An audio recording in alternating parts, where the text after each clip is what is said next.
Everybody, warm welcome to all of you back into Leonie's kitchen for the last time. How incredible is that? And we were thinking about how appropriate it is that we started this 12 weeks ago when it was wintry and cold, and we were doing warming soups and food to comfort us while staying healthy, of course. And now on a day like today, which is actually a bright, sunny, very spring-like day, we're looking at salmon and cucumber rolls, which is going to be, I think, a delicious lunch type of dish. Leonie will tell us more. And she's also going to show us how to make a super healthy pizza in the form of an omelette pizza. So over to you, Leonie. Tell us what you're going to do.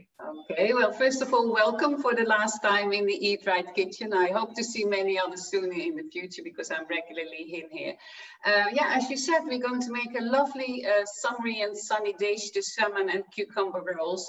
Ideal for Easter as well. Easter is just around the corner, isn't it? So ideal for a brunch table. You can have it yourself for lunch, or you can cut it up in little pieces and show it and have it on a party once we can see each other again in person, but we can do it in the garden maybe. So I'll tell you what the ingredients are. Well, first of all, I have some smoked salmon here. I've already cut that up in little slices, but I'll tell you how to do that in a minute. I have a lovely cucumber, which of course I've washed, and I'm going to show you how to slice that. I have some garlic and chive cream cheese, which is really easy to get and just the right amount that you need. The amounts, of course, are in my recipe book. I'm going to use pecan nuts, and I'm going to cut them up in a minute, and some extra virgin olive oil. So only a couple, and a bit of black pepper, only a couple of ingredients for a lovely dish, which is very quick to make. It's a little bit fiddly, but I'll show you how I do it. So let me turn the camera and then you can see my chopping board. There you are. So I've got pecan nuts. The ladies that have followed me before, the nuts that I really like and I recommend and are the healthiest for you are these pecan nuts. Then I have walnuts, almonds, hazelnuts and Brazil nuts. So really 5 types of nuts. Cashews are a little bit high in glycemic index, which means that your blood sugar level will rise more of them if you have them. And macadamia, although they are delicious, are quite fat. So if you're watching your weight, I wouldn't recommend those. And of course, as we all know, well, all know, maybe not everybody, but peanuts are no nuts. So I would stay away from them. Occasionally for a lovely sauce is not a problem, but try to avoid peanut nuts. So peanut nuts, anyhow. Right, so I've cut them off, well, quite rough, not so fine. Got my bowl with my cream cheese, and I'm going to put these through the cream cheese. If you don't like pecan nuts, feel free to use any of the others that I mentioned. I'm just going to check the consistency. Sometimes the nuts go through very easy, depending on the consistency of the cheese. But to this one, I think it needs a little bit of olive oil. So I'll just put a little drop in there, just like that. Is that boursin? This is not boursin. You could use boursin if you like it. That's it's just a cream cheese. I buy this one in Lidl. It's a really healthy one and a good one, but Waitrose sells lovely cream cheeses as well. You can just choose your own. And it also depends on your taste, but boursin would really work well. Do you like boursin, Tricia? Yeah, I do. You mentioned that one's garlic and chives, did you say? Yeah, this one is garlic and chives, but you could put pepper in. Sometimes they have pepper as well. Now, the next thing I'm going to do is to slice up my cucumber. I come from Holland, as you know, and everybody in Holland has a cheese slicer. Have you got a cheese slicer in your cupboard? No, Leonie, no. I don't have a cheese slicer. Okay. If I ever need to buy a present for you, I know what to get. These are the best. They are from Holland and they're very strong. I come from Edam, where they make cheese. So what I do is I slice the top bit off because I want to fill my salmon with cucumber. So I'm going to slice it like this, put it on the tray. You can see it. You can also do this with a potato peeler. But because I slice so much cheese. Oh, I like this equipment really. That's why I use it. So I cut this in fairly thin slices. Okay, put it aside because I won't need a whole cucumber because I'm just showing you some at the moment. So what I do is I'll take a piece of smoked salmon. I'll put some pepper on that. Very simple. And then I cut this in half. So to make it exactly the size of the salmon. Right, then I'm going to put some of the mix that I just made earlier on there. You can be quite generous. It's basically a construction job, this. But if you don't want to fiddle so much with the ingredients, you can of course put them together on a salad as well. You want to disperse it nicely around equally if you can. And then you roll it up, take the end, roll it up like this. And there you have a lovely salmon and cucumber slice. So I'll show you another one. I'm putting mine on a bed of lettuce, which makes it immediately look much better. Just going to show you another one how to make that. So I get my next slice of salmon. And then a bit of pepper in there. You don't need to put any salt on because the salmon itself, because it's smoked, it's got salt on it already. So you don't need to bother with that. I'm going to use my hands. I find that much easier. Do you like working with your hands in food, Tricia, or not? Yes. As appropriate. I can't say I particularly have noticed that I do. No, sometimes I find you have more contact with the food itself. So this one actually looks better because you can see the green outside. So this is the salmon and cucumber slice. You can see it, it's lovely combined together. Put it on the plate like that. And you can serve this if you put how do you call it, a stick in it. Cocktail stick, that's what they call it. You can serve this at a party as well. So it's delicious. And if you don't want to bother with all this, just mix the ingredients together yourself and put it on a salad. And it's a lovely dish. It looks very colorful. That looks absolutely delicious, Leonie. And I love the idea of the cucumber slices like that. I would never have dreamed of doing that. And it's an excellent way to create like a lining, if you like, inside the salmon. It's great. Absolutely, yeah. And salmon and cucumber really goes well together, I think, and especially with the dill as well in the cheese. It makes it a lovely dish, and it's very simple. Gorgeous.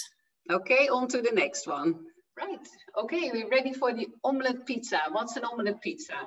Basically, what we do with an omelette pizza is we use the base, the omelette as the base. Normally you have a pizza and it's a crust, it's full of gluten. So why not use an omelette as a base? So I'm going to show you how simple this recipe is. And Tricia, I think you will particularly like it because you don't need to do any cutting except the sun-dried tomatoes and grate the cheese. But even that, if you want, you can buy ready-made in the supermarket or in the shops. So what are the ingredients? The recipe is for 2 people and I calculate always 2 eggs a person. So I've got 4 eggs I'm going to use. I'm going to use some low-fat grated cheese. I know you don't have cheese, but you can use your preferable one, the manchego or goat cheese if you like. Then I have some unsweetened almond milk, again, to mix for the omelette. And some stir-fried vegetables. Look, and you don't need to cut them. You can buy these ready-made in the supermarket in a bag.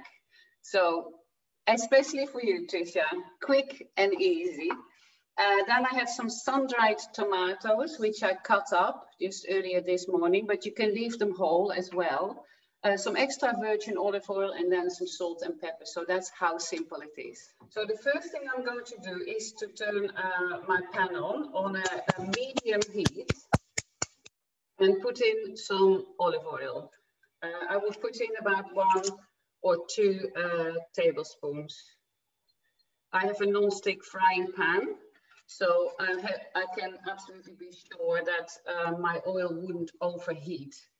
The first thing, it's a stir-fry mix, so it's very quickly ready. So I'm going to put that in there.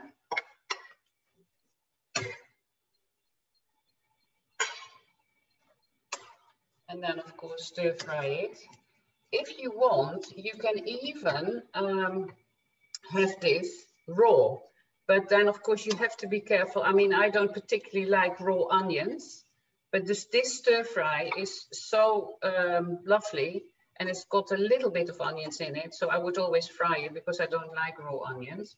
But this is really quick and easy, and there's no cutting needed. Do you ever buy ready-made stir fry mixes, Tricia? I have on one occasion bought it, but I've been doing a couple of stir fries recently, and I have actually chopped up my own vegetables, because then I can. It's quite advanced for me, I know, but yeah, and yeah, it's been I've been blown away. I did a tuna stir fry with fresh tuna fish, and the other day I did it with prawns. Fantastic. I don't know if you know a lady called Ruth Langsford, who does Loose Women and is on QVC. I saw her cooking a dish, and she used all frozen. I would have never thought about it, but frozen onions, frozen garlic, frozen tomatoes.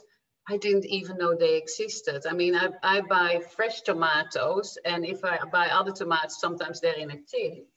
But I would have never have thought about that. And actually, it's probably a very good idea, because they are harvested, straight away cut and put in a freezer bag. So they keep all the vitamins and minerals. So from that point of view, I thought, wow, that's a fantastic idea.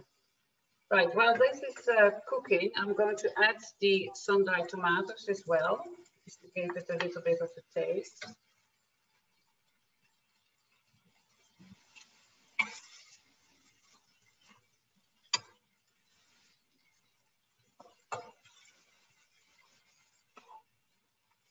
And while this is cooking on a low heat, and the water will evaporate, so that's what I want, I'm going to mix my eggs. I've got 4 eggs in here, and I'm just going to whisk them. This is to make the omelette.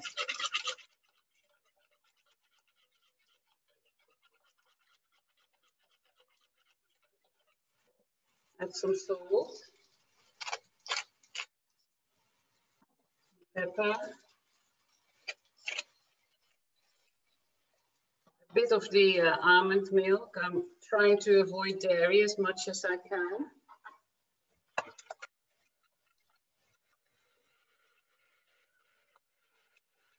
I don't put milk into omelettes. Pardon? I don't put milk into omelettes. You don't need to. You can, but it gives you, yeah, it doesn't matter. Sometimes I do, sometimes I don't. This recipe, well, some of the top chefs, I think, they always put a little bit in, but you don't need to. It's entirely up to you. Then you add the cheese. It works both ways. So if you prefer, yeah, I know you cook your omelettes yourself, don't you? And yeah, okay, it's possible. It's not a problem. So while that is cooking, I'm going to make the omelette. One of your viewers said I should take my ladle out, which I will do now, of course. Right. So she said you shouldn't be putting your leave your cooking utensils in the food. Is that right? When it's cooking. That's what she said, and she's a professional chef, and I'm always ready to learn. So I don't mind people telling me if they have other ideas. I'm not a professional chef. I'm just a baker's daughter who loves cooking and baking. So for the omelette, I'm going to use half of this quantity. Well, when my butter is ready, I'll just make sure that it disperses around. Well, you know how to make an omelette dough, Tricia. I don't need to show you that. So you can tell me if I'm doing it right or wrong today. I'll critique your method. Okay.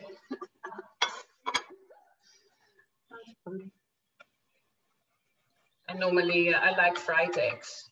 So I don't often bother with mixing my eggs. I just fry them on one side and then I cook them over on the other, top them over on the other. So make sure that the butter is nice and hot.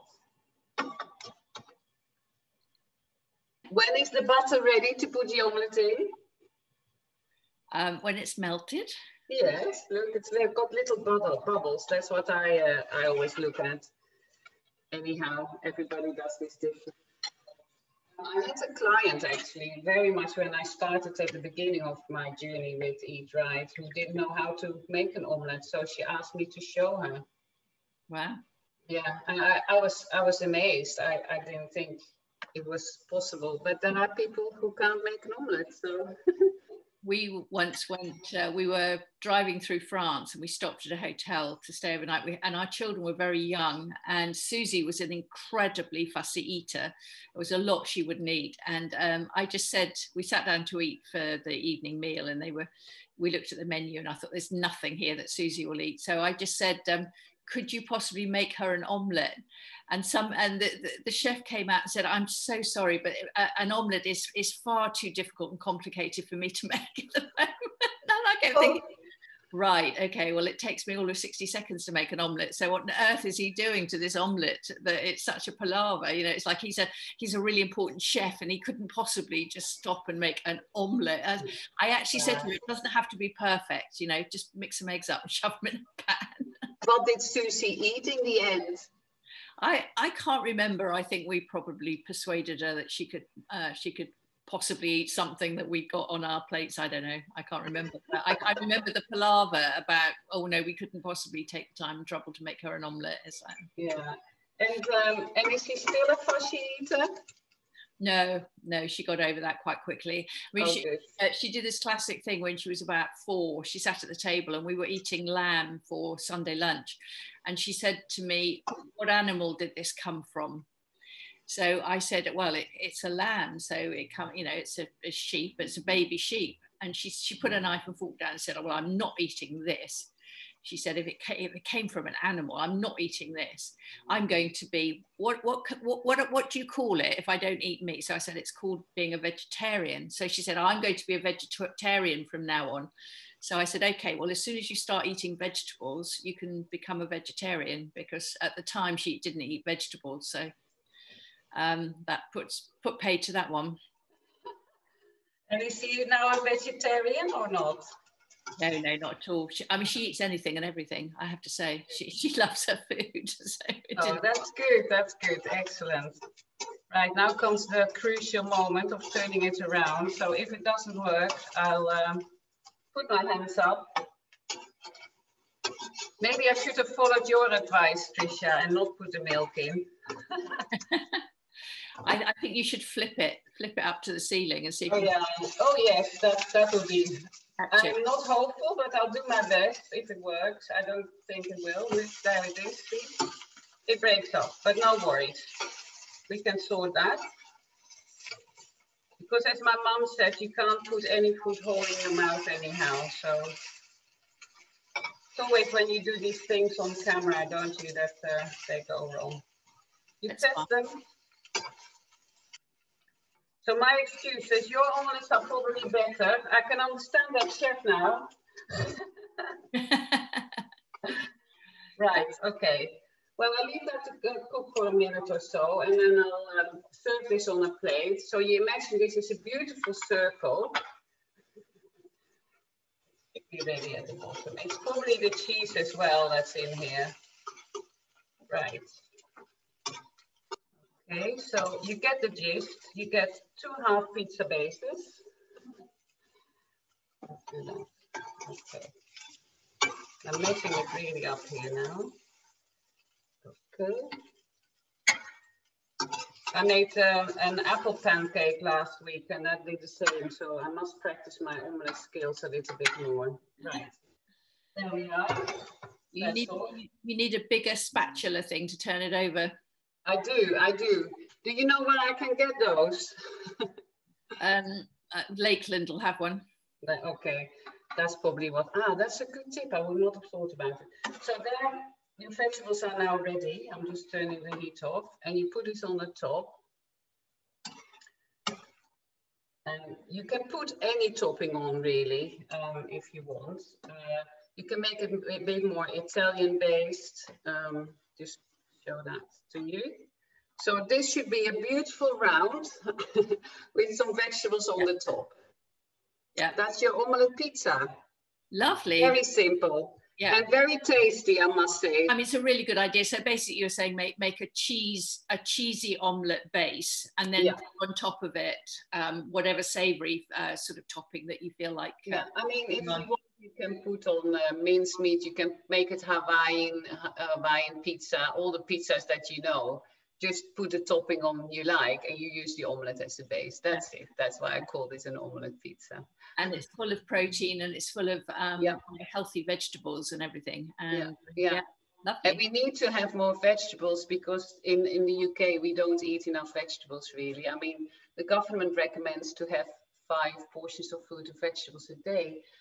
But I believe only 85% of the population actually eat that. So we need to have more vegetables. So this is an ideal dish, and it's quick and easy. Yeah, it's brilliant. Excellent. Thank you very much indeed, Leonie. That was wonderful. And as you say, appropriate for Easter, and appropriate for the fact that we're now going into much sunnier, warmer weather, and looking for lighter food. So it's a very sad moment to say goodbye.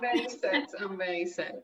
But it's not the end in some ways, because just tell us about what you're going to, you're putting together at the moment. And okay, well, the ladies might not know, but every week I publish a new recipe, which is not in any of my recipe books. I'm working on new recipes every week that I publish on my Facebook page, which is Eat Right for Your Health. If ladies are interested in getting the emails every week with the recipe in there and a tip about healthy living and healthy eating, then they could contact me on my contact page. But the very, very exciting thing is the launch on the 6th of April of the Eat Right Forever 21-day turnaround. So this is a new plan I've devised. A lot of the ladies that have been watching my videos on YouTube and Tricia Super Troopers have asked me, what can I do to get healthier? I've put on a little bit of weight over the lockdown. I don't know which healthy snacks to choose. And I thought, I must give them something that can help them forward, to get them healthier, lose a bit of weight and have more energy, and also feel fabulous. That's what it's about. So it's 21 days when you get all the new recipes. They are not published in any of my recipe books. You get sample days, you get daily tips, and I will be live communicating with you on Zoom or Facebook twice a week. So support of other women in the group, closed Facebook group. So very excited about that, and I've already got 5 ladies signed up. So I'll put the invitation video will be put below this YouTube video. So if ladies are interested to make some changes in their eating habits, then feel free to be in touch. That sounds absolutely brilliant, Leonie. And I love the idea of 21-day turnaround. I mean, anybody can follow something for 21 days. It's not very long. And I'm sure the benefits would be massive. So yeah, and we'll be putting details of that onto Super Troopers as well. And I'll post that video that you've made onto Super Troopers so that people can have a look at it and see if they would like to sign up with you. For ladies that follow you, there is a discount code, so they get a discount if they put in Tricia 10, but the details will be below. All right, we'll make sure that all of that information is out there for people if they're interested in signing up for it. Leonie, thank you so much. I've really learned a lot over the last 12 weeks, and you've made a massive difference to my approach. I'm actually eating my own home prepared food 3 meals a day. So I'm doing breakfast, I'm doing lunch, and I'm doing a meal in the evening, and I'm surprising myself continually. I can't tell you. You know, I now know what some things are that I'd never heard of before, and it's all down to you and sitting here watching you very simply, very quickly, and very professionally, of course, prepare delicious meals and it's really inspired me, and I'm sure it will have inspired other people watching as well. So thank you so much. And as I said, if people are interested in signing up for their turnaround, their 21-day turnaround, we'll give all the details. So thanks, Leonie. Thank you very much indeed. Well, I loved doing this, and I'm sad to see you go, but I'm glad you enjoyed it, and you now know what coconut milk is and what to use it for. Coconut milk. And how to make a delicious chocolate mousse that's healthy for you. I had that over the weekend. Fantastic. Avocado and banana mousse, and yeah, it was absolutely delicious. All right, Leonie, thank you. Bye-bye. Take care. All the best. Bye-bye. Bye. Bye.